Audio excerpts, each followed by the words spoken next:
And suddenly that cold sweat kind of creeps Oh, up on our dude. necks. So we've got $2 million in these contracts, and, you know, suddenly they stop working, and we analyze, figure out exactly why, hit ourselves on the head. We're like, "Oh my god, how did we do this?" And then, I write the postmortem. I freaking cry. Basically, you You know think the 2 million's locked forever, that it'll never get it back. Yeah, it's like timeline diverted totally, and it's like everything we did up to this point, VCs start knocking on our doors like, "Hey, I hear you need $2 million." And it's like, we're like, "Oh my gosh, what are we gonna do?" So the next day we wake up, Unbelievable. and of course we spent the whole day doing security ops. We were totally burnt out. So we go to sleep, we wake up, we go to our favorite cafe, sit down and talk. And the community, like our freaking community had our backs.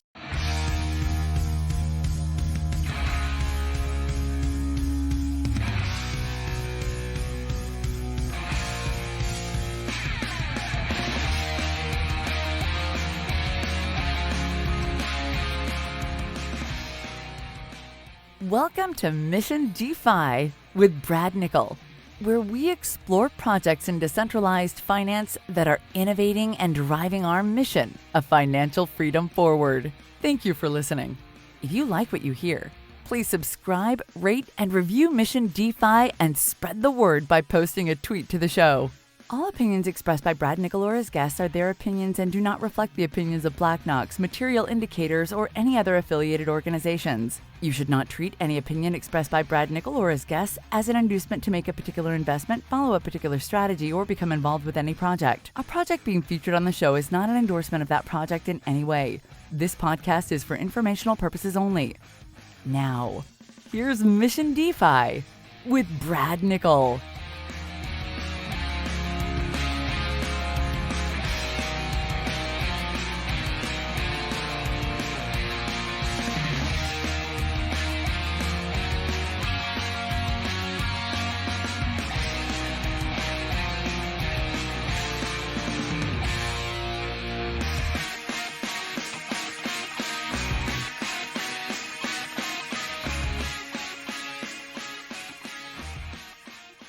I'm excited today to have Justin Bebis from Byte Masons and Reaper. And I'm excited because number one, he's on one of my favorite chains, Phantom, developing some great applications, doing some great work there. But I'm also excited because he's got an awesome pedigree and their ethos of their group is the kind of thing I'd like to see more of across DeFi. So Justin, thank you so much for joining us. You're is Byte Masons a company? Is it a group? Is it a DAO? Yeah, yeah. Close-knit First of group of all, folks? awesome to be here. It is our take on a DAO. Kind of we saw a big problem with DAOs is a lack of organization, a lack of accountability. So we're kind of trying to merge a lot of the DAO idealism into a more formalized legal corporate structure. So we are essentially a collective of developers, of marketers, of artists that are coming together as like individual entities to collaborate on software and educational projects and things like that. And kind of our mission is to push the envelope a little bit with regards to business standards. Tell us about yourself, where you're from, or what your company. I'm a Chicago area boy, born and raised. I have like a fairly typical career. I went from high school to working right away, kind of an autodidact. So, a lot of the learning I do is just on my own. I don't have a college education, but I read textbooks for fun, which is kind of what I counter people who ask me about it with. But yeah, I worked at like a health tech company for a while, moving up the ranks. I eventually landed in like a business analyst position Wow. where I was working with like Power BI and Tableau and a lot of business intelligence, data analysis, even just Excel, Visual Basic, all of that. So I was managing like huge cubes of customer data and coming up with insights and things. And of course, I wasn't paid to do that, but they were like, "Oh wow, this guy has that special sort of, I don't know how polite it is to say autism, but I zero in on things extra and I'm very detail oriented. And so I kind of got shoehorned there. And then I realized really quickly that, okay, I'm doing all of this work and I'm not being paid for it. So I started to learn programming like late 2019, like Wow. get really serious about it.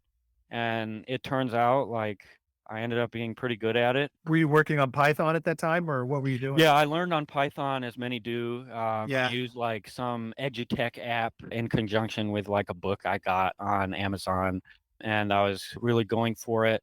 And then I started getting into like the classics, like reading Pragmatic Programmer, reading design patterns, reading fundamentals of software architecture, learning kind of the history of programming, reading Clean Code, all the Robert Martin books. And suddenly, like, I found myself with kind of an insane like skill set that I didn't really know it was possible for me to have. And I talked to like my computer science major friends, and they're generally impressed by my skills, which is really validating.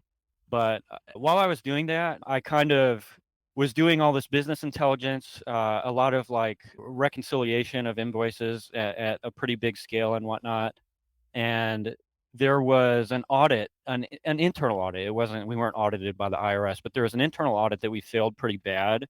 Somehow, like $150,000 was just like not accounted for. Oh, I was able to figure it out with some help from my coworkers, but at that point I was like, wow, just thinking about accounting and overthinking about accounting and, Googling accounting solutions because I was trying to help my manager who is in way over her head with way too much responsibility. So I was trying to help her out.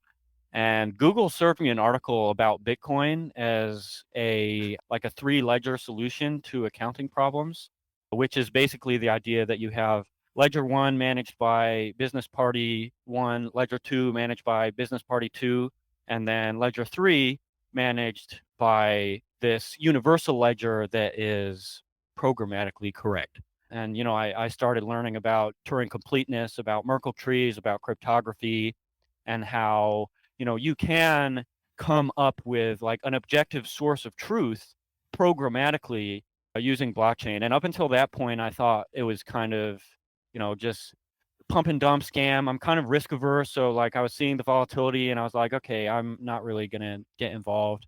But at that point, I kind of opened up and I was like, wow, amazing. And then I tried using Ethereum and I think it was mid 2020. It was some huge Uniswap event happened that I wasn't aware of. So I was using Ethereum and I was using it to play like a card game like Gods Unchained or something because I was getting into blockchain and exploring it and I'm like a Magic the Gathering player. So I was like perfect. trying to see what's up.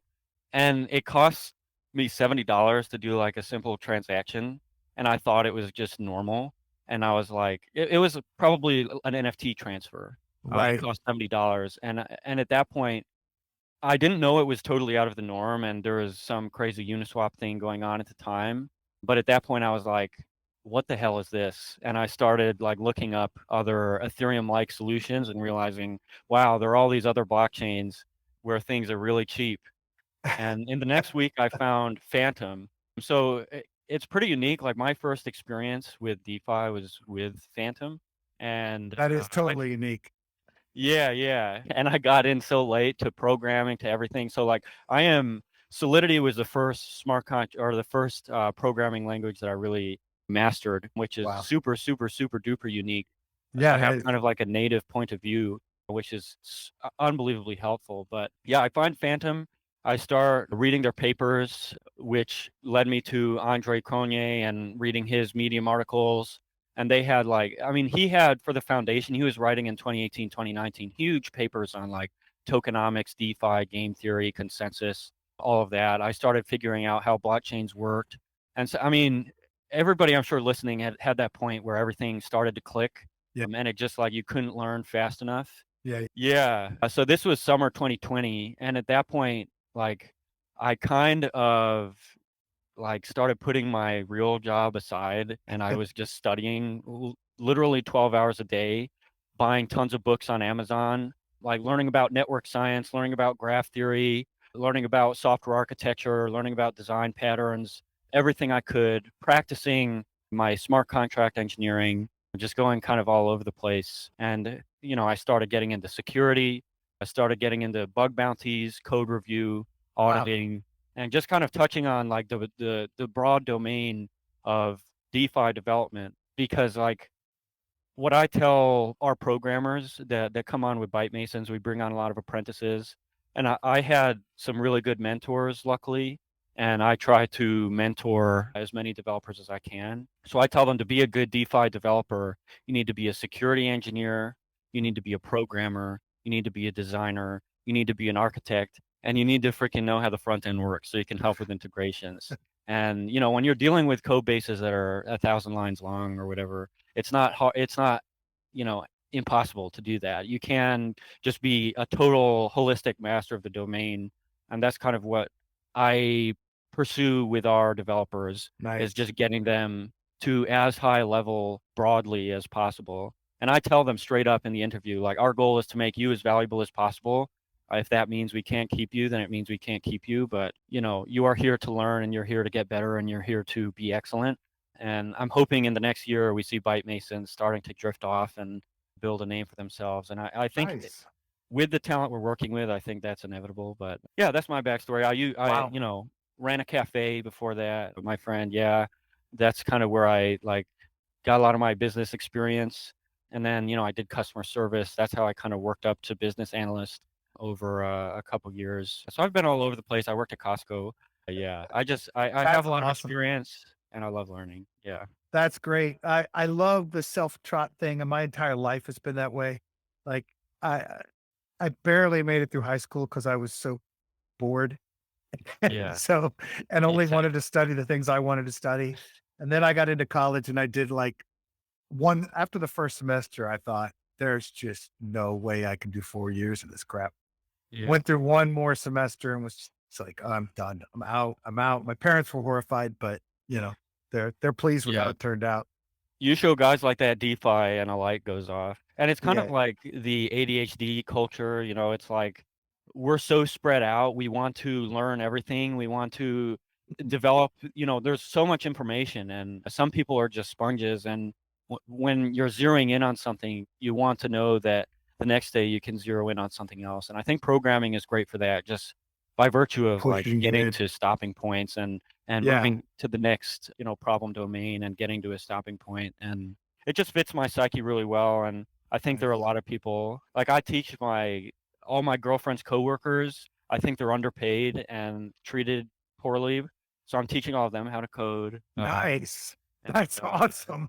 yeah, that's like, I'm a big preacher of just freaking anybody can do it. It's not that hard. It's like Right. woodworking or cooking or something like that. It just takes focus and, consistency. You don't start Yeah. them off on Solidity, do you? No, no, no. I start them off on Python, which I think is the most like sensible language, but Yeah. not necessarily the most useful all the time. But yeah, it's a lot of fun. I love mentoring and teaching, and it's been a Nice. huge asset for Byte Masons, just because I've been mentoring so long. We've got so many people with so much experience that I'm friends with at this point. It just That's kind of great. worked itself out. Yeah, it's funny. I tell everyone when I teach at the local university's MBA program, and I tell everyone that I would do it completely for free. I don't tell them that, but it is the most fun in the world is teaching other people skills. It's Yeah, just empowering. It's exciting seeing yeah. people kind of evolve and change their lives. It's amazing. That's great. Yeah. Peop All right. People are so desperate for new perspectives. Yeah, and, like, regular textbook teaching doesn't, do the trick for most people, so No, it doesn't. And the skills in computer science you get in college, just you're already behind. Before you Oh, start, yeah. you're behind, and Yeah, and it's it's like, painful. I need to tell people to forget, like, okay, Exactly. as if you know how pointers work and you can, like, visualize an execution environment in your mind, then, pretty much forget everything else. Not really, but, it's like it just it's 4 years of teaching you how to visualize computer systems when Yeah. that can be done in some months. But not to knock computer science guys, but I think they just need to teach programming better. In my experience mentoring, Yeah, me too. there's just, In my yeah, experience hiring, it has been my experience that the best were the ones that were like you, self-taught. The absolute yeah, best, the ones who went and solved the problems on their own. So, yeah, all right. So let's talk about Byte Masons. You were describing it as kind of a collective. of people. How did it come about? And was it just you? Was it you and a couple of people? What made you Yeah, decide you were going to create it?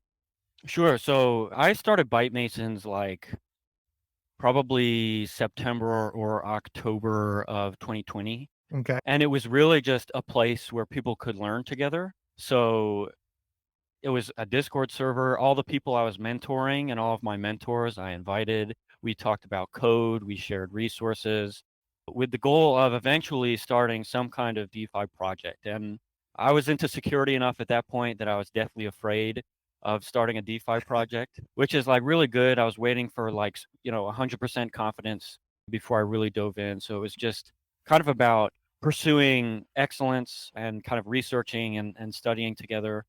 That's how it started out, and then we started, like, taking freelance work or trying to take freelance work. The problem is, like, you find out pretty quickly when you're just getting into DeFi freelance is there are a lot of, like, idea guys, that just have ideas, and when it comes to shelling out for development costs for those ideas, they get really, like, iffy. So Yeah. I would, like, spend, like, hours and hours and hours architecting, diagramming, specifying solutions that these people were kind of describing in the abstract ideas guy sort of way, and then they'll be like and then I'll be like, "Okay, this will take, maybe 8 weeks," and then I would bill them, like, cheap. I would be like, "Okay, this will take 8 weeks, maybe $20,000," and they would still back out, and in retrospect, No, it's like, I was giving these people crazy, crazy deals, so insane deals.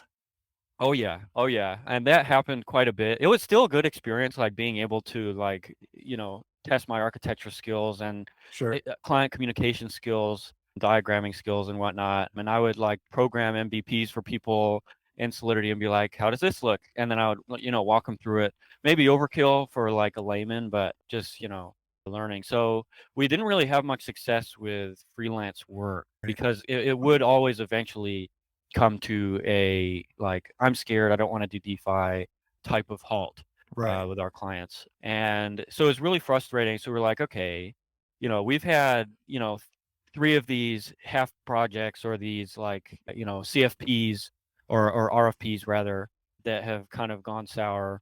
We can't really depend on an external party because I mean part of it was like we were security guys, so we were like kind of explaining, like, the weight of doing You were DeFi, scaring the hell out of them. and so and so we were kind of, like, cutting our own hamstrings there, like, explaining to them, like, the risks. Here's all Uh, of the horrible things that are probably going to happen to you if you go forward yeah, with this project. Would you I would like to like pay I would, us like, to build it? share yeah, yeah, yeah. I would share the blockchain threat intelligence newsletter. I'd be like, "You need to stay on top of this. Help us stay on top of this and just, watch, make sure, we're on top of all the vulnerabilities." I would show them, like, wrecked news, and I'd be like, "You're a founder now, so you need to, understand all the implications of what we're doing here." Which And is all so fair and reasonable, but yeah, yeah, it's yeah, it hard was to kind grow of from there. yeah. So that kind of we hit a little bit of a brick wall. So we were like, at that point, I was just looking for programmers, and so two people that I had been friends with for quite a while, totally unrelated to software or programming.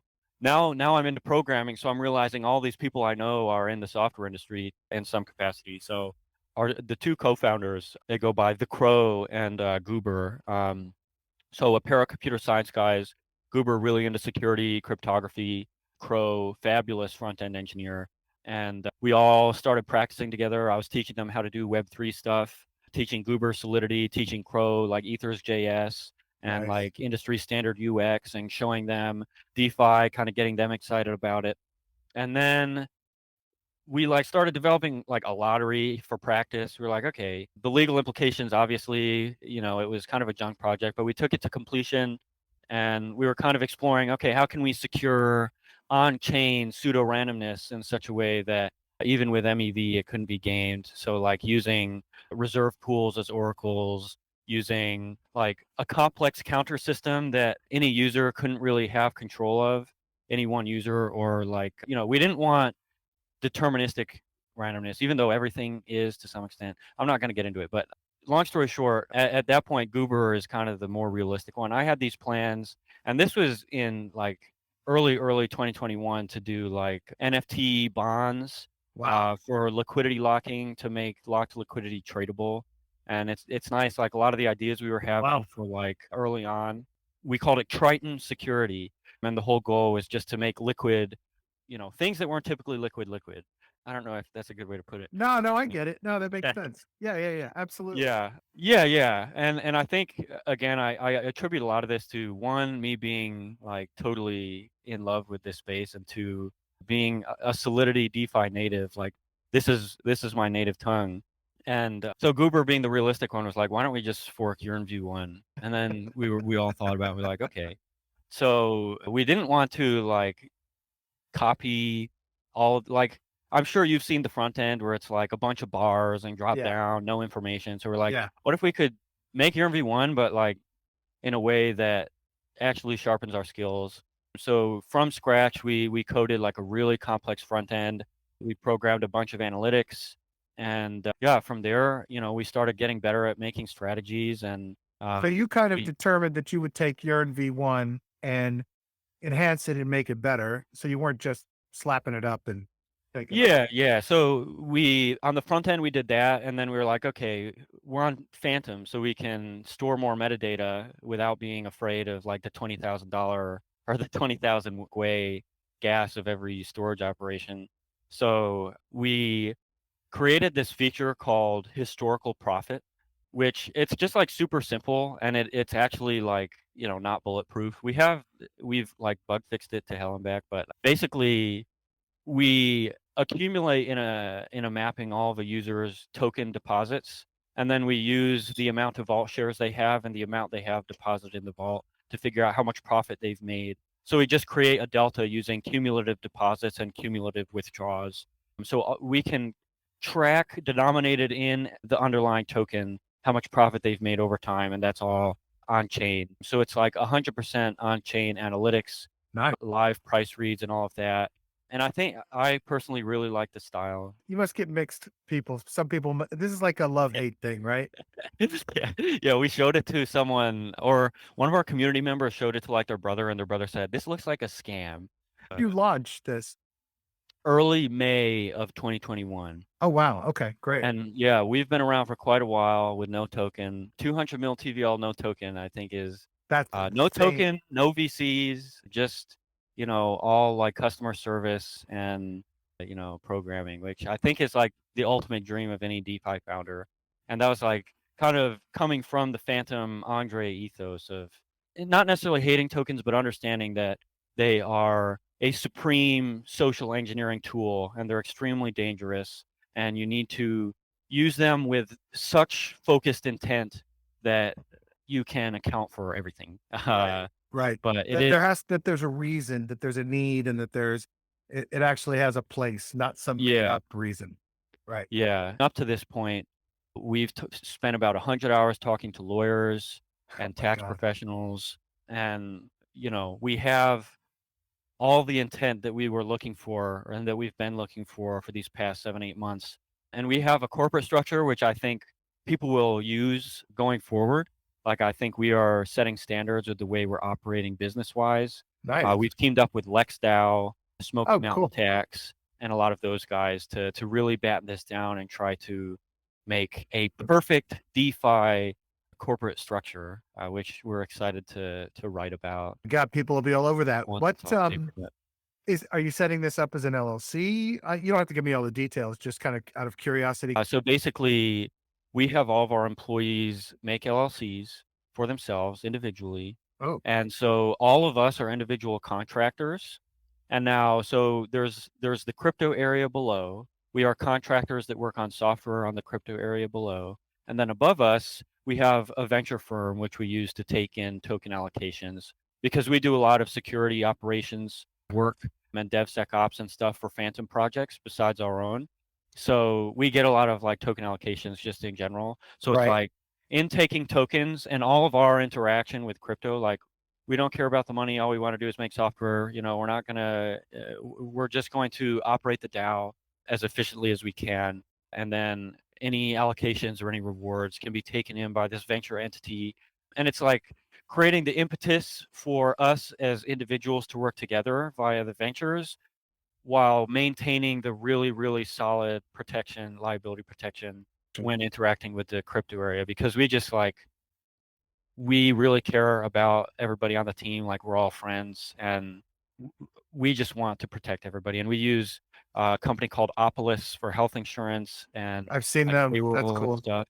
Yeah, so we're kind of like touching on all of the most advanced stuff we can, and then just trying to push it a little bit forward. So yeah, we'll have that all papered up, and we'll write about it. Nice. And we're sharing it with a lot of our venture clients. And yeah, it's S- cool. So Byte Mason, when you say venture fund at the top and the allocation of tokens, are you all planning for that entity to invest in the things that you guys create under Byte Masons, or Yep. is this something where it would also invest in other projects outside?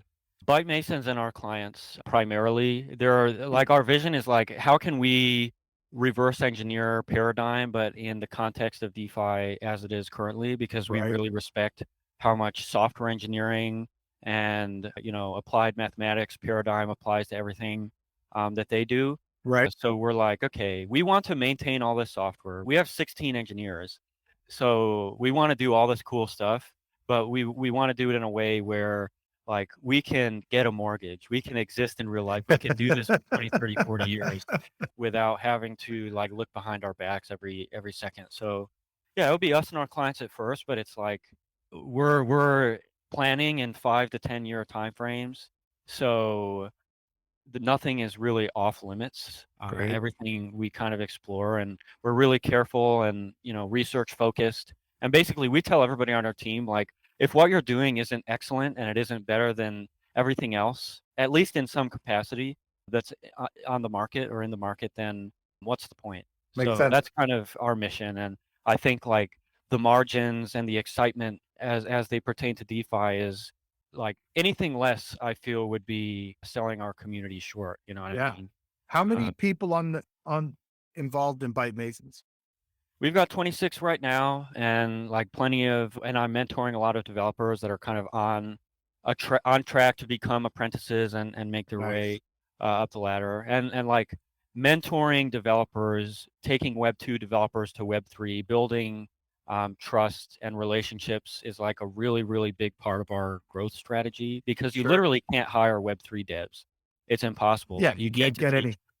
So I just put in an insane amount of time. Like, in our Discord, we've probably got 30 of our community members are actively working on becoming either Nice. Web 3 or Solidity smart contract developers or security engineers every day. So yeah, we go really, really, really hard on that side of things. So we're at 26 now. I mean, we're kind of going the growth route, but manageable. We're kind of conservative with how we spend money, but this is DeFi, so even being conservative, you can get a pretty good growth cadence going. So from the perspective of what you've had so far with Reaper, has that really been kind of paying the bills and feeding the whole team to this point?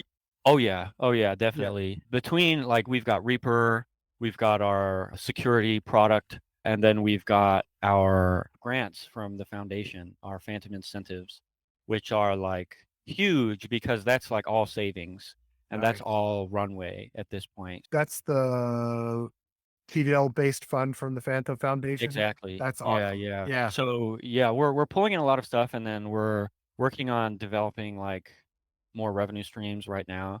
I mean, the token, of course, is like funding, but we're trying to not rely on a token. We Sure. want revenue denominated in non-token whatevers. Yeah. But yeah, and then we've got like some crazy software coming out that we call the Reliquary, which is MasterChef V2, but we've upgraded it to like 0.8.10 Solidity. We've totally upgraded all the operations. We've bug fixed everything, and then we've added like some crazy features. So basically, one, every position, instead of managed by an EOA, is managed from an NFT. So it's basically your farming position is encapsulated in an NFT. And that NFT, so our question was, like, we've been against token locking forever. Like, we really hate the UX. We think it's like a really bad thing to do in an experimental market like this. Right. So for months and months and months, we've been thinking, how can we get people to keep their tokens in our system without locking. So one is keeping them liquid, and two is our NFTs mature. So our NFTs over time, if you hold an NFT and keep holding it, the emissions will go up relative to everybody else's emissions. Nice. So it solves like a ton of problems. I think pretty much every problem with yield farming. We think we've like really hit the nail on the Wow. head here. What's your But time frame on that? oh, it's ready to go right now. I Wow. share it with all of our partners. Basically, right now, like I wrote it all, and because I don't have like years and years of corporate experience, like my development environment is like pure Solidity dev, hacker dev environment. I want to get this done. And like my code quality standards are really high, and like I write really clean code, but when it comes to like prettifying, when it comes to like containerizing, packaging everything, like I wrote an SDK and I wrote the smart contracts, but now we've got some of our more experienced team members coming in and making it really developable. Like we want Nice. everybody to fork this thing.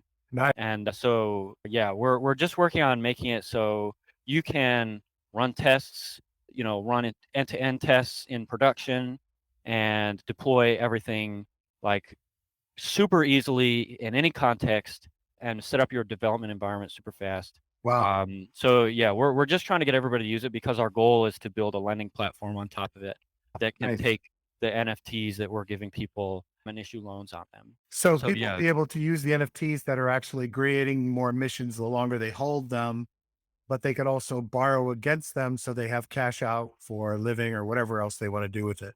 you got it.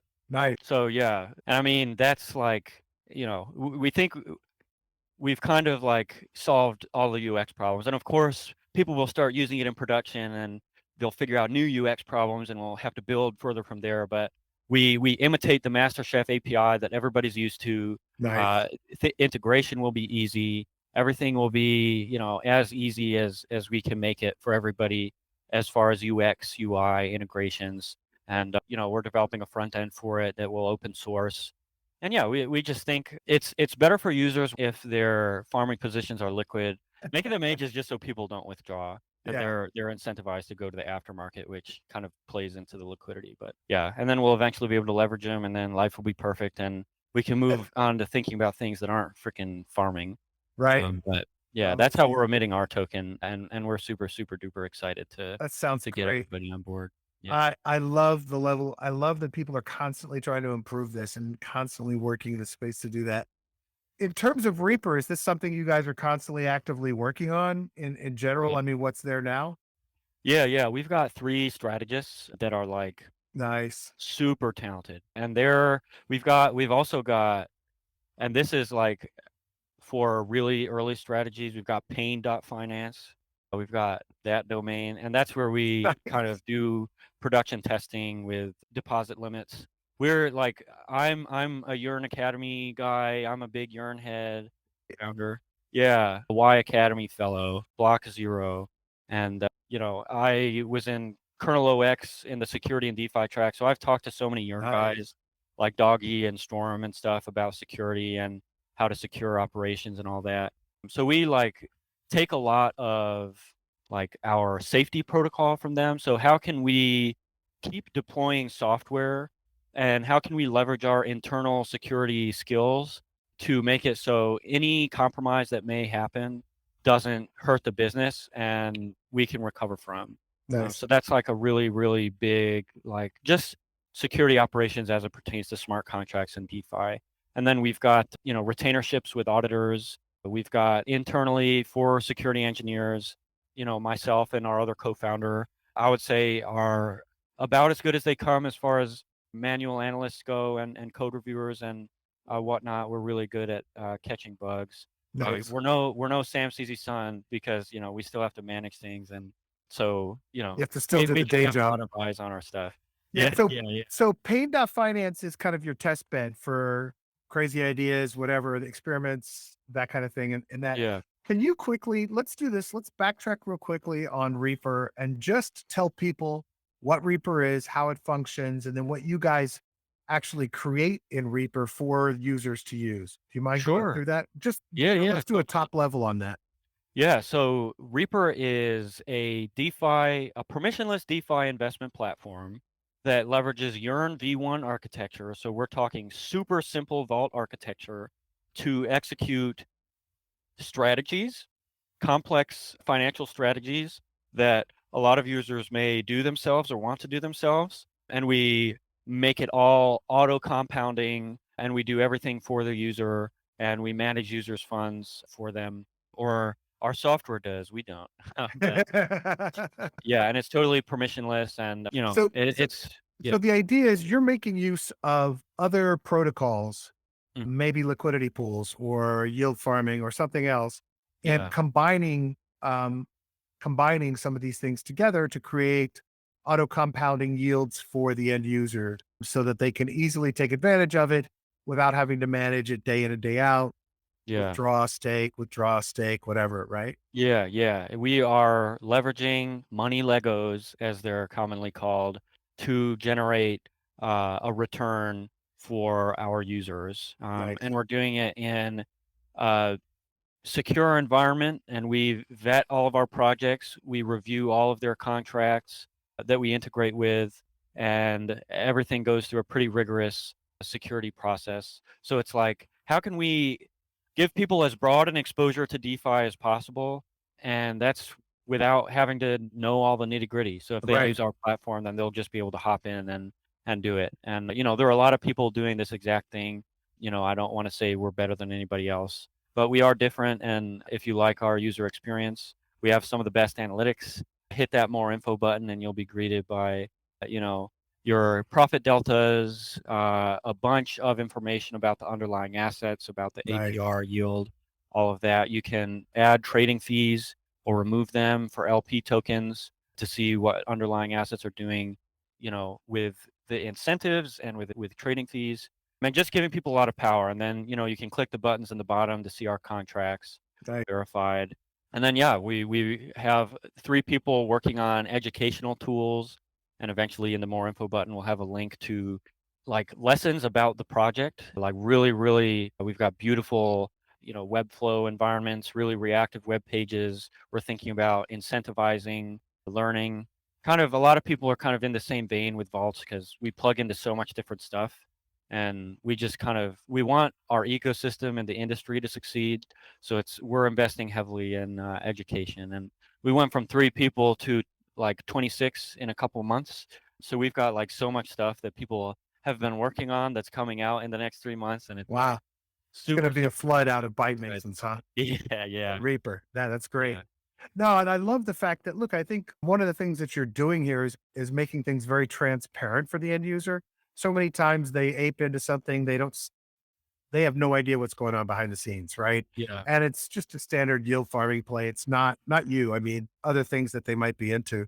So I yeah, think that's fantastic. You guys are always thinking about yeah, how to make sure the other Legos that you're bringing in are safer, and at the same time, what you're doing is safe. That's yeah, amazing. That's amazing. yeah.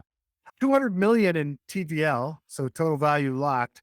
How did that grow over time? I mean, did you guys have like this massive surge all at once because everybody in Phantom was looking for something to play in, and I will tell you that one of the things I've been most impressed with about Phantom is the community is so hardcore and so Yeah. serious. It was Yeah, we just are super incredible. technical. I Yeah, love like we're technical, collaborative, it's a real joy to work on this network. And I probably of the first, 100 smart contracts deployed on Phantom, probably like 30 of them, nice. and back in the remix test project days.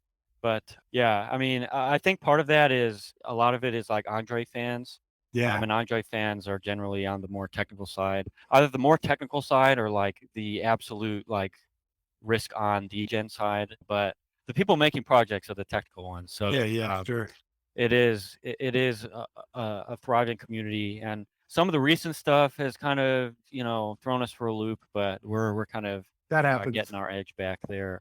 But yeah, it Impressive is group, just impressive, awesome. serious. Yeah, Nobody was shilling anything. Nobody made me feel like, yeah. it was a It's not a VC chain. It's like yeah, it's all grassroots. If you yeah, know the history of Phantom, it's like Yeah. It was a VC thing, and then the VCs all exited, and then the community picked it up. And it's like a shitcoin project, you know? It's like the community Saved rose it. it, Yeah. saved it, and brought on Andre, and suddenly you've got like a rapid prototyper who actually knows what he's doing, and he developed this crazy consensus that is like so simple and effective. It's just a DAG that uses timestamps to ensure that execution is ordered properly. And it's as simple as that. And Well, it really is a beautiful place to work. I got enthusiastic about it before I even knew Andre was involved. The problem with not having VCs is it's like still kind of a liquid. We're trying to solve a lot of those problems because it's like communities trying to build liquidity together, which is way harder than, oh, I Sure. got a seed investment and now I'm just going to, make it generate income. So it's Yeah, like a yeah. problem we're all working on. It's just the volatility is a problem, but we're slowly moving past it, which is nice to see. Every market cycle it gets a little bit better. Wow, it's the most undervalued token on the market right now, at Oh least yeah. chain wise. Anything you guys got more? So you have a lot more stuff coming out related to Reaper in the future then. Yeah. Oh Yeah. yeah. Yeah. Yeah. We've got 3 strategists working full time, and they are really, really intelligent. Like right now, Payne.finance, we have a leverage strategy for that is more efficient than anything else Phantom right now Nice. because we lever up and unlever with flash loans as opposed to using reserves. So yeah, it's like we're just slowly eating into market share now that we have more people, Nice. and it's not just me and 2 other guys like working on 50 things at once. That's good. Now we That's can good. focus on more experimental stuff as opposed to just the simpler, LP auto compounding sort of deal. Well, the cool thing is if you're training the developers, right, you're not having to bring in developer who's learned in a different way or function in a different way. Yep. You're actually building, I don't want to say molding, but you're actually building Yeah. skill sets that match with how you all want to do things. And Yeah. that's amazing. Take Yeah. I'm like, longer, but yeah, yeah, I tell everybody watch Robert Martin's clean code lectures on YouTube because you can't tell everybody to read a book because not everybody reads books. yeah, So I tell them to watch those lectures and I tell them to listen to Fundamentals of Software Architecture from O'Reilly and an audiobook. And if you can get through those 2 things, you'll be able to speak the language enough as far as design and architecture go that like you can become high level, software engineer really, really fast. nice, And that's kind of what we go and we, force them to do code reviews a lot and do audits. Of course, we don't let them call them audits, but and we're training guys to fuzz our smart contracts and do formal verification, and we're nice. trying to just bring everything in house because audit firms are busy and they don't necessarily give you the focus you need. So it's like if we don't have a retainership with your audit firm, then and it's not worth like spending the $50,000 or so, then we're going to have the infrastructure in house to de-risk all of those contracts. Nice. And yeah, we're pretty good at it, I think, thus far. And like we had one mistake, and we touched on this before the interview, but Oh yeah, we let's had talk one about that. issue. I would honestly encourage people to hit up my Medium Oh, OX Bebis awesome, and go to the awesome. postmortem and the pre-Vita I called it, or Yeah, post-postmortem.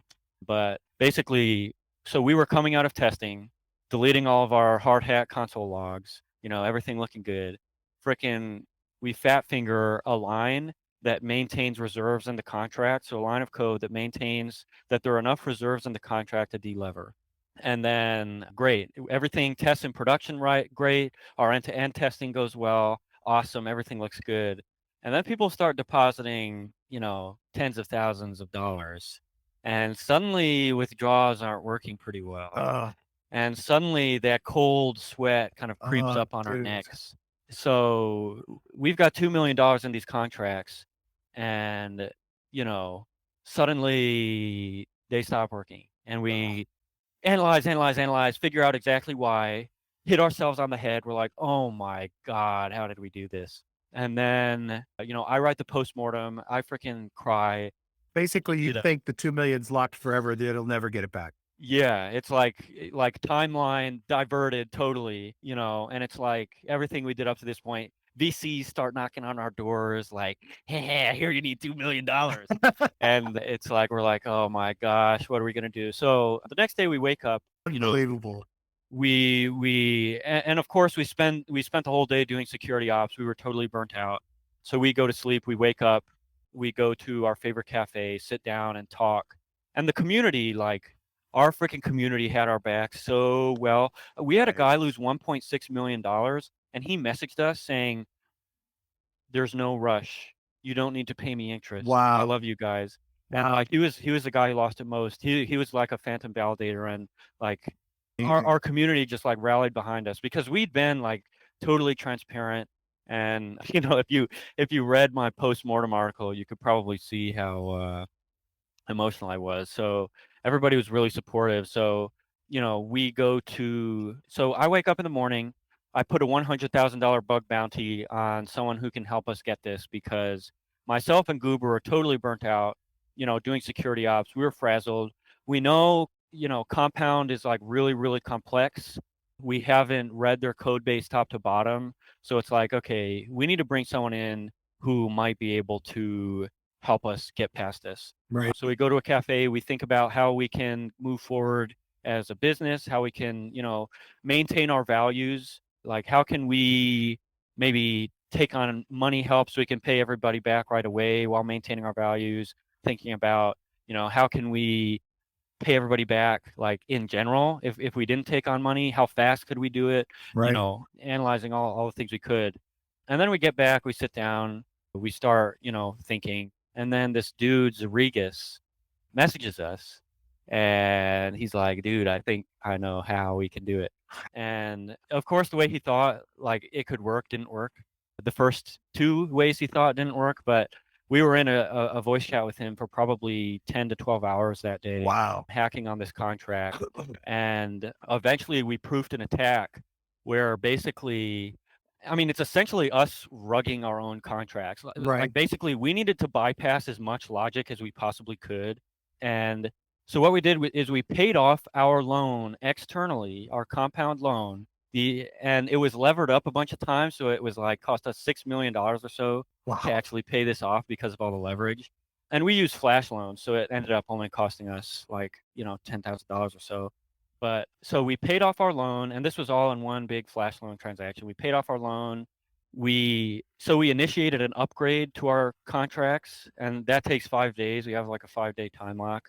So, and when you call an upgrade, you retire the strategy, Right. which just withdraws the funds and doesn't give a damn. It just deleverages instantly and withdraws the funds and doesn't care about anything else. And because our loan was paid off, it didn't need to deleverage, and our upgrade bypassed all that logic. So we were able to yoink all the $2 million out and distribute it to everybody that was affected. And everything turned out kind of hunky dory. And it took us to actually execute the attack took us a couple weeks. Like it took a ton of testing and proofing, and it was like a really monumental challenge. And Goober did a lot of the actual design of I guess you would call them attack contracts or exploit contracts. But yeah, and I mean, as a learning experience, it made us way better manual analysts because this Zarigas guy, literal, I don't want to like tell you his credentials, but as high as it goes as far as software analysis. So we were talking with him 12 hours. We were like getting really intimate with all of these systems and like really getting a new perspective on, security, all of these features, why do they exist, touching on everything and pulling on all the knobs and levers, trying to get that 2 million to flush out. But it ended up well. And I think after that, like we immediately started hiring because we were way stretched too thin. Sure. We got super into DevSecOps. We were like, how can we de-risk all of our smart contract related operations to a point where we didn't have to ever sit down and talk about how we can possibly move forward with our business. Yeah. And now, we're responsible for. So you never have that desperate feeling again. Exactly. And it's like because that's when your values are get compromised, Sure. is during moments of desperation. And yeah, we're really kind of idealistic to a certain point. We're realistic. So we know like, a lot of our ideals will be a monumental challenge to actually realize, but it is like, we want to stick to our guns no matter what. That's kind of the most important thing. And now like, we're really comfortable with where we're at, and we just move slow, test everything thoroughly, double check, triple check, quadruple check, make sure there are TVL limits on new everything. and just keep it moving that way. Well, And the cool thing is you probably, I mean, you obviously had a ton of experience and skills. You were obviously accomplished developer. You obviously thought about a lot of things, but there's that moment where there's something like this happens, and it could be the simplest, dumbest thing that you know better, right? Or that yeah, you didn't know yet. But that's that moment when it's kind of like, okay, wait, there are so many other perspectives I have to think about that yeah, it opens the door to just making you better, right? It oh becomes yeah, an opportunity to build a better team, build a better products, build your own skills, whatever. So that's those kinds of things. yeah. Uh, that which does not kill you makes you stronger, I guess. Before and after that week, I was a totally different person. I I can bet. confidently say a little bit of PTSD. We're working on that. Like every time there's like a production bug or execution doesn't work as expected, like I get the cold sweat a little bit. I'm sure. But I'm sure. yeah, it has made me much better at this, and better for it to happen when we have like 30 million TVL as opposed to 200. 200 million TPL. Yeah. Yeah. Is partnering a big part of your business? Like partnering with other protocols, integrating other protocols? Is that a big part? I mean, it usually is a big part of DeFi, but is that a big part of what you Yeah. guys have to do? I mean, there's this thing like I say is like, don't run your DeFi business like a t-shirt business. Like before I was into DeFi, I was super into like fashion. I was even trying to become like a fashion designer. Like I can Wow. cut and sew and pattern make. Wow. But yeah, Have you designed the merch? oh yeah, we have. But people are iffy about merch and DeFi just because of identity stuff, Yeah, yeah, shipping and all that. yeah. But yeah, t-shirt businesses like they focus on collabs and marketing collabs more than they focus a lot of them on the actual designs and things like that. So we're really engineering design first. So all of our partnerships are literally like really in-depth security partnerships, Nah, business advisory partnerships. got it. Like, hey, we are going to be blazing a trail. We're the Byte Masons. If your ethics align with ours and your desires align with ours, then we will partner with you and we will let you kind of walk on the road behind us and let us kind of do all the research it takes to make you as successful as possible. And it's just kind of like we can't alone enact or impress our vision on the world. Yeah. So it's just a group effort there. In terms of what you guys are looking for the project itself, in terms of team, obviously people willing to learn development. Do you guys have designers, that kind of thing that are joining you? Front end devs, people that are experienced. What kind of things do you guys need? Yeah, I mean, needs right now, it's pretty much like we need people who can do formal verification on smart contracts. We need people who can manage automated tooling, and we need DevOps guys. Luckily, like I come from an art background, like as far as all my free time before I figured out software engineering.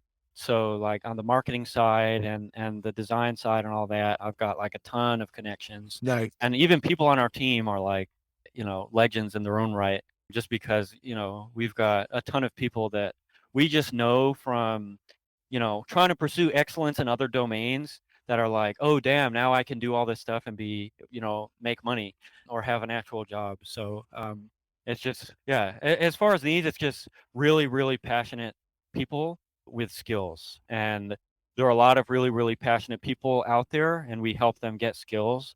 But it's like, as long as you can take yourself 80% of the way, we can take you toward the last most challenging, 20% Nice. to achieving the professional sheen that's kind of required to participate in at least a business like ours or any business that's trying to be kind of a blue chip top tier group. That's great. Is there anything else we need to tell everybody about Byte Masons, Reaper? What's coming next? Anything else? No, I mean, yeah, we touched on Reliquary. That's probably the big one. Yeah. We've got like a lot of crazy architectures that we have like prototyped and stuff that are in the chamber that I can't talk about, but that we're excited about. Right. But yeah, we just have a really fabulous team. I think, we're trying to pursue public good, and I think we have the tools to do so. And, we're taking the DAO model of you don't need fiduciary responsibility to run a successful business, and taking that to kind of the limit of can we create a financial company that is the antithesis to finance as it exists today? Can this literally be a way to make the world a better place as opposed to polarize everything. So yeah, that's kind of the mission. And if you like that, definitely you can hit up bytemasons.com, and you can hit up reaper.farm, get into our Discord channel. The reaper.farm Discord channel is really popping. We've got one of the best communities in the space. I don't know if it'll last once we have a token, but we actually have Discord, like designs for Discords to route moon boys into areas where they can do as little damage to our community as possible. So yeah, we're really, really like every little detail we go for. ByteMasons.com is a dope ass website. Oh, that's awesome. Yeah, but yeah, and we've got Reaper You guys stats. definitely have your aesthetic down. Oh yeah, oh yeah. Our artist, he goes by Spooky Noob. He's like really, really talented, fabulous, and it's just like we're really anti-corporate, and we want to attract people that are not necessarily anti-corporate, but can understand the reason we're doing this. Like, Yeah, why make something that is maybe not as palatable as it could be? And it's to force people to dig in if they want entry. So it's like a really hard video game boss that most people just give up the game at. You just need like that so you can make sure your community is attracting the people you want it to. So we're definitely a community first organization, and we try to keep the art and the style and the aesthetic and all of our service kind of toward that end. Like that's great. everybody on our team, I'm like, your job is whatever you're hired for plus customer service. So Good. we're in the chat all the time, making sure our users are taken care of. But Awesome. yeah, totally. 2 more things. Could you read for us your mission statement that you read for me at the beginning? Sure. The Byte Masons mission statement. Byte Masons, in the pursuit of public good, seek to improve access to financial tools, transparency of financial organizations, and ethics in business operations. We will strive to set safety, security, and service standards of the DeFi industry and seek excellence in everything we do for the betterment of our community and ecosystem. And anytime we want to do something new, we're just like, okay, does this touch on all of the different things in our mission statement? If it does, we give it the thumbs up. If not, we're like, okay, maybe we need to redesign this a little bit. But yeah, it just helps us. Having something simple like that is just a good check. It's like Great. a require statement or something. It's like if all these assertions are not true as it pertains to this thing we're releasing or developing or working on, doesn't need to be worked on. I like it. Yeah, I like it. totally. Driving force. Okay, so last question. I ask this question of everybody that comes on the show. Name for me someone or project that you think is inspirational, innovative, or just really driving DeFi forward. Somebody that, inspires you. I would say, God, this is a tough one. So runners up, you That's got good. I like that. You got Yearn, Balancer, Uniswap, Aave. Sure. I think they are the epitome of excellence. Nice. But number one, I would say, is primitive finance. And primitive finance is like the developer's favorites project, the developer's favorite project's favorite project is what primitive is. It's like, so it's an options platform. They're doing the best, most advanced research on AMMs, RMMs, RFMMs. And I'm friends with their head of research, and she like teaches me so much about stochastics, about graph theory, about black scholes and options and all this crazy stuff. And they're working on implementing by far the nuttiest software in all of DeFi. That's amazing. It is really inspirational. I don't even like, they're in V1 right now. I know research wise, they're like they have the best AMM researchers, I would say. Like them and Balancer, I mean, probably Uniswap, but Uniswap, we don't really know what's going on under the hood. They're hold things close to their chest, but like the best researchers. And if you're into math or physics, I mean, a lot of this stuff they're doing is like physics. So it's like, yeah, it is really crazy. And their website, of course, won't load. You can tell it's a team of researchers because their website won't load. But yeah, it's they're That's hilarious. research is super duper fabulous. And as someone who's just a nerd, it's kind of a joy to be able to talk with their team members and see what they're working on. They're so And they focused on might, they're so focused on the research that they don't even worry about the website. That's awesome. yeah, yeah. And But that's like the classic applied mathematician, sure. move. Yeah, But absolutely. yeah, Absolutely. they're It really very cool. well could be something with my wallet connection. So who knows? Yeah, it is. I mean, I'm not a good trader. All I do is like hedge against volatility in a way, like with all my money, because that's the only sure thing. Is like if you're making money off volatility and DeFi, then you're good to go. I don't Yeah, that's trade gold. or do any of that. But yeah, I just market make and let the coins do what they want, and I let my tokens do their thing. Yeah, don't listen to me as far as investing goes. I'm not an advisor. Well, you did do a piece. I can't remember Oh, what for the OX title. DAO. Yeah, yeah. Oh yeah. Oh, I wanted to talk about VE33. You want to talk about that a little bit, or you got to go? Yeah, yeah. No, I'm an engineer on OX DAO. Yeah. I guess it's like probably more people know them than they do Reaper or Byte Masons. Well, that's just recent PR. But so OXDAO was created to take advantage of what VE33, the project that Andre Cronje is launching, because it required TVL top 20 TVL on top DeFi. 20 on Phantom, right? Yeah, yeah. So you guys created that to get there, to get a project up there.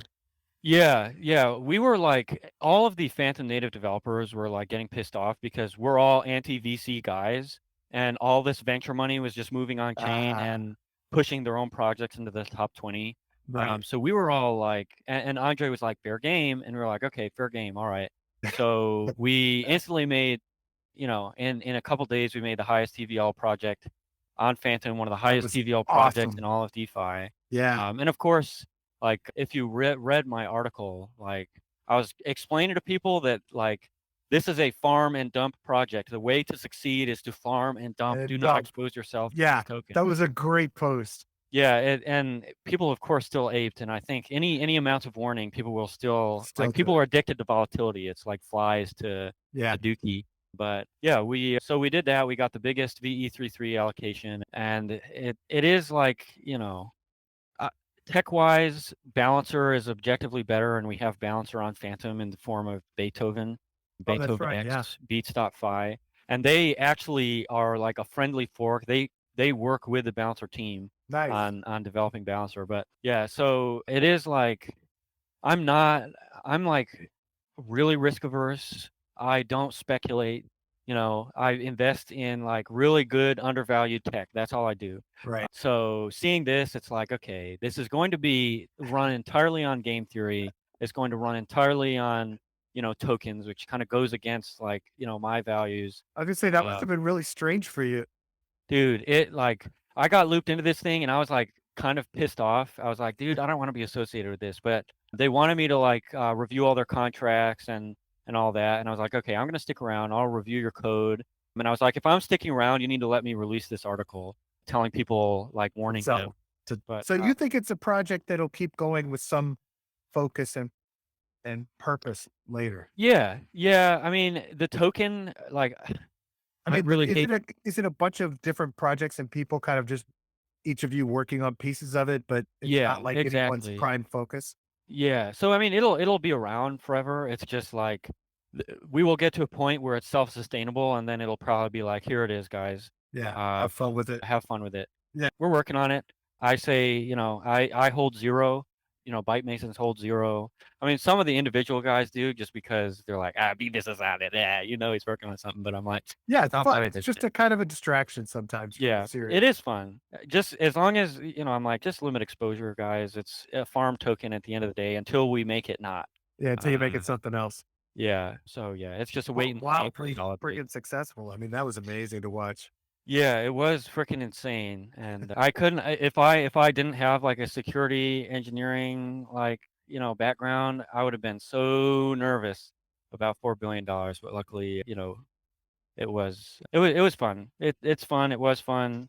Unfortunately, I have to work weekends on it, which is annoying, but we'll get there. It's funny. I interviewed Scoopy Trooples and he told me how excited they were when everything was going great and everybody was talking about Alchemix and diving into it. And And then all of a sudden, he said, like a couple of days in, he started having these massive panic attacks, like just Yeah. like losing it because he realized what he had actually taken on in terms of people's Yeah. money, you know? Yeah. And he had a lot of people help him in Yeah. DeFi, talk him down and deal with it. But I can imagine that's a lot of stress, that's like Yeah. crazy.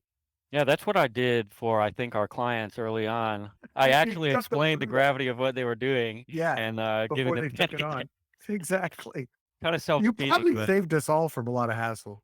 oh, yeah. Oh, yeah. It's like I mean, if you talk to me for an hour about a project you want to do, like 99% of the time, you'll be convinced you don't want to do it Nice. because DeFi is, like, so hard, and people just think like, we have, like, safety, like, ethos in Byte Masons, where if you don't mind, I'm gonna, like, pull this up real quick Sure. and read it to you because this is like what we find is a big problem with DeFi and DeFi teams in general and how they approach software. And it's like as security engineers, like we are there's safety and then there's security. Like security is the easy part. Security is the stuff that is well documented. Security is the stuff you can learn, whereas safety is the stuff that you need to like research and master. You know what I mean? Yeah. So it's like we have this deck we use to onboard people to kind of teach them why DeFi exists. So we have the safety versus security slide, and we say a perfectly secure system is one whose code is stable in any context, executes logic exactly as specified, and defends against external attack vectors. There are a plethora of well-documented techniques to accomplish this. Okay, security, easy. A perfectly safe system is one which protects users from unacceptable amounts of risk. Unacceptable amounts of risk is defined by each individual business, and the techniques needed to build a safe environment differ based on context. As you can imagine, this makes safety much harder to analyze and create solutions for. And then we have examples of like a safe token launch, an unsafe token launch, Oh, wow. and we have like we get really, really deep into it, like what it means to be a DeFi developer and how to think about the safety of the end user. And that's like a massive, massive, massive, massive, massive problem. As people get so excited about the fun of DeFi development, they forget that their actions have consequences. And we preach that hardcore. That's awesome. Is Yeah. that a document you share out in the world, or is that just for internal? Yeah, I kind of share it. I like yeah, I share it here and there.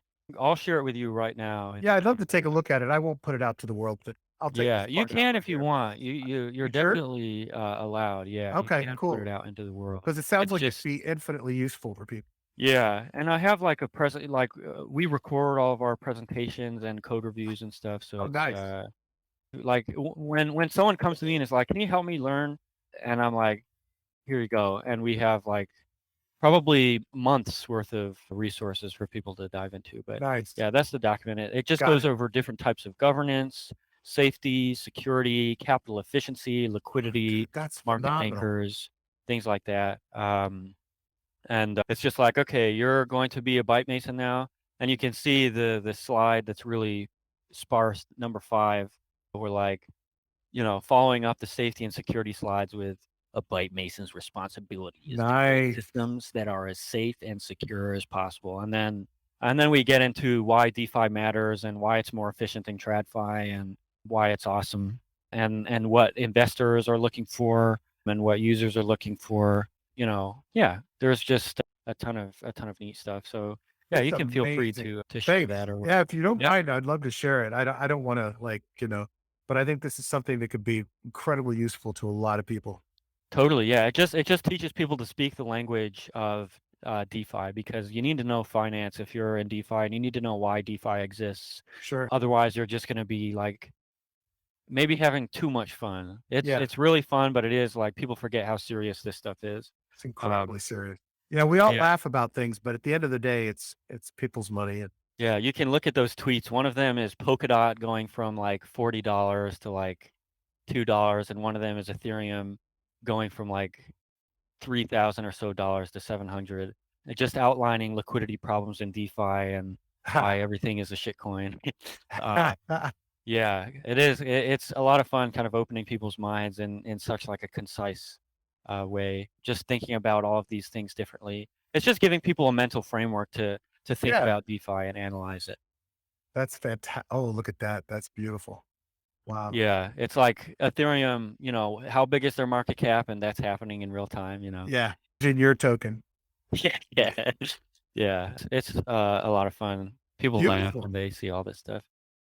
Wow, man. Well, listen, I really appreciate your time on the interview, but I think I appreciate more what you guys are trying to do in the ecosystem. And I'm thoroughly impressed. Just really, I mean, there are a lot of people that I respect in this industry, but the approach you're taking, the attitude you guys are taking, I'm pretty amazed, pretty impressed, and I appreciate that you guys are there. Thank you. Yeah, Yeah, yeah, man. it is like my life's work, and it will hopefully continue to be my life's work. We're all super duper passionate. I'm like being moved to tears right now thinking about it. Nice. It sounds like you're building Yeah, for the long term, man, and building to yeah, make an impact. And yeah, you know, that's not an easy thing to maintain. And the fact that you guys have things like mission statements and ethos that you want everyone in the group to live by is it's a critical thing. It's an important thing. And it's something I want to hear. I want DeFi people to think about more. So I'm excited to put this one out there. yeah, yeah. Thank you. Yeah, I'm excited about it, and we're just trying to reach a broad audience so we can get people paying attention to what we're doing, so maybe Sure. they can steal some of our ideas. That's good. So, That's good, man. Well, yeah, listen, it's the kind of thing too that'll make people feel safer about it. That eventually puts more revenue into Byte Masons, which means you guys can do more and build more and grow more and trade more, and that's yeah, ultimately what we want, right? totally, exactly. Beautiful, Justin. Thank you for your time. Appreciate it. Yeah, thank you. This was a lot Cool. of fun.